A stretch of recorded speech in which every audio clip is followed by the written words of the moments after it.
நீங்கள் கிறிஸ்துவை மற்றவர்களுக்கு காட்டினால் நீங்கள் ஒரு உயிரையே காப்பாற்றுகிறீர்கள். தேவனுக்கு ஸ்தோத்திரம். எல்லா விதமான தீமையிலிருந்தும் ஒரு உயிரையே நீங்கள் காப்பாற்றுகிறீர்கள். அதனாலதான் சுவிசேஷம் செய்ய வேண்டும்.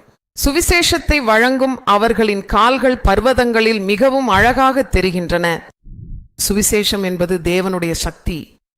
அதாவது உயிர்த்தெழுதலில் உங்கள் நம்பிக்கை, கிறிஸ்துவின் மரணத்தில் உங்கள் நம்பிக்கை, இயேசு பிரபு 2வது முறையாக வருவார் என்பதிலே நம்பிக்கை, பரலோகத்தில் நாம் அனைவரும் ஆண்டவருடன் சந்தோஷப்பட போகிறோம் என்பதே நம்பிக்கை. நம்பிக்கை இல்லாதவன் கலக்கம் அடைந்து இருப்பான். நம்பிக்கை உள்ளவன் கலக்கம் அடைய மாட்டான். நம்பிக்கை உள்ளவன் வெட்கப்பட மாட்டான். நம்பிக்கை இல்லாதவன் அவமதிப்புக்கும் வெட்கத்திற்கும் அடிகளுக்கும் தண்டனைகளுக்கும் உள்ளாகிறான். அர்த்தமானால் ஒருமுறை ஹல்லேலூயா சொல்லலாமா? ஹல்லேலூயா. ஹல்லேலூயா. ஆகவே கிறிஸ்துவில் உள்ள நம்பிக்கையே நமது வெற்றியாக இருக்கிறது.